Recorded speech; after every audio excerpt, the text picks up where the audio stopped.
Can't you catch a little chicken? Huh? Come on. Move your tail. Move your tail. You look like a girl out there. What's the matter with you? You're like a Kentucky Fried Idiot. It's Sunday morning on CBS. And here again is Charles Osgood. Sylvester Stallone chased a chicken as part of his training in the 1979 boxing epic Rocky II. Now, all these years later, Stallone is about to appear on screen as Rocky Balboa for the 7th time. Lee Cowan has our Sunday profile. Hi, everyone. Hi. Go anywhere in Philly with Sylvester Stallone. Yo, how you doing? And it might as well be with Rocky himself. Is that Arnold Schwarzenegger? No, it's Sly. How you doing? Like the statue at the foot of the Philadelphia Museum of Art. Look at these guys. They're unbelievable. Keep going. At 69, Stallone is a fixture here. I find it extraordinary. What do you think when you look at it? I tell you, I don't go, hey, I look pretty good. I swear to you, I go, I wish I was that noble. It's as if Rocky was flesh and blood. People come here to pose and run those famous steps. So how often would you run up these? All the time. Come zipping past these buildings, right? All the way up and down. And standing there with him at the top, They even took my feet. I gotta admit, it was a little surreal. What do you think when you stand up here now? It's become such an iconic thing. It is my favorite place ever. Is it really? I swear to God. And I feel like you can do anything from up here. You can see your whole life out there.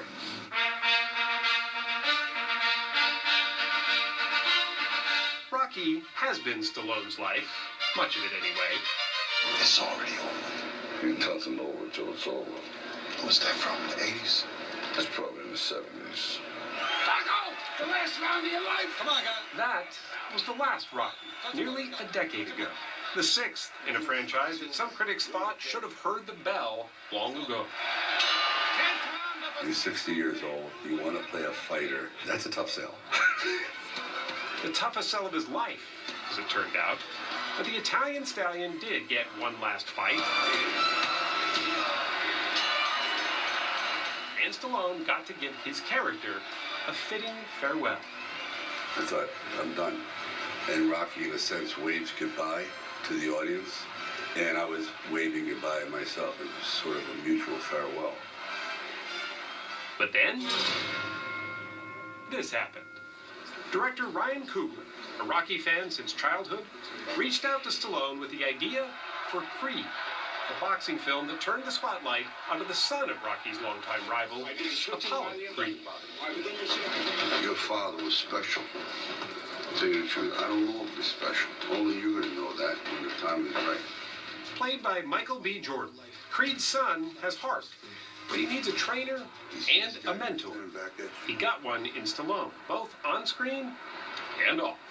Oh, God, did he take a beating? Oh, my God. Did he? Oh, my God. I wanted him to get hit a little bit. I said, it's a rite of passage, Mike. You have to get clocked. Because you did. I did. Mr. T, Dolph Lundgren, Carl Weathers, these are all behemoths. Every one of them teed off at least once. Oh, absolutely. And you went home trying to figure out, why am I listening to country western music backwards and I don't know my own zip code? And oh, my God.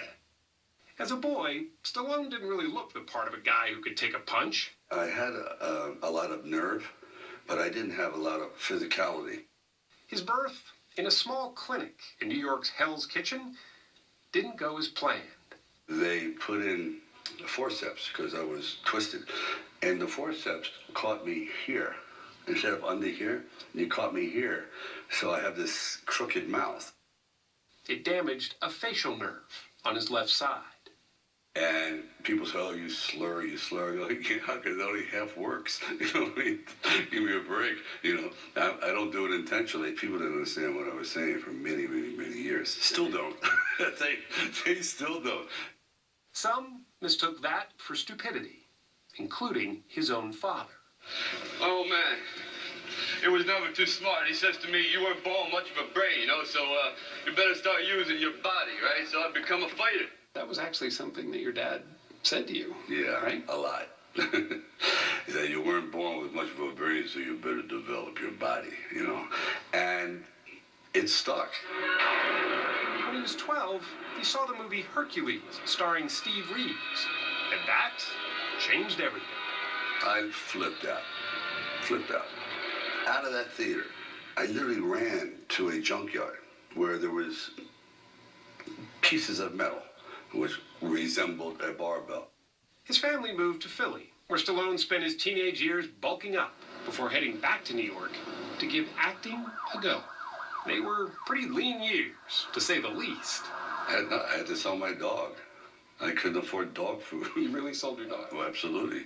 $50 at a 7-Eleven.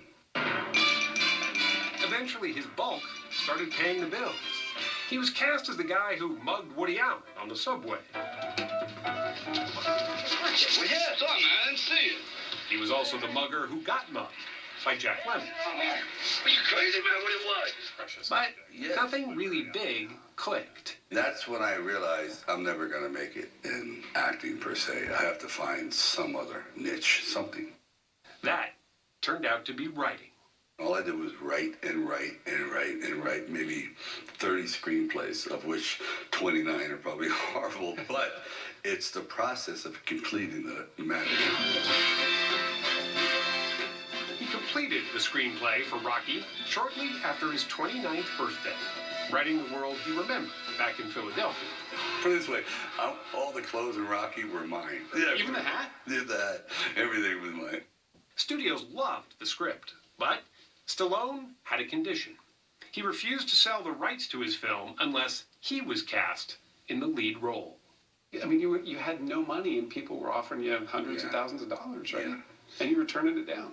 Everything, it went up to about $360,000, which is crazy. What are you thinking about when that buzzer shot? What do you think about when the 15th round you're coming out? It turned out to be a sure bet. Rocky went on to win 3 Oscars.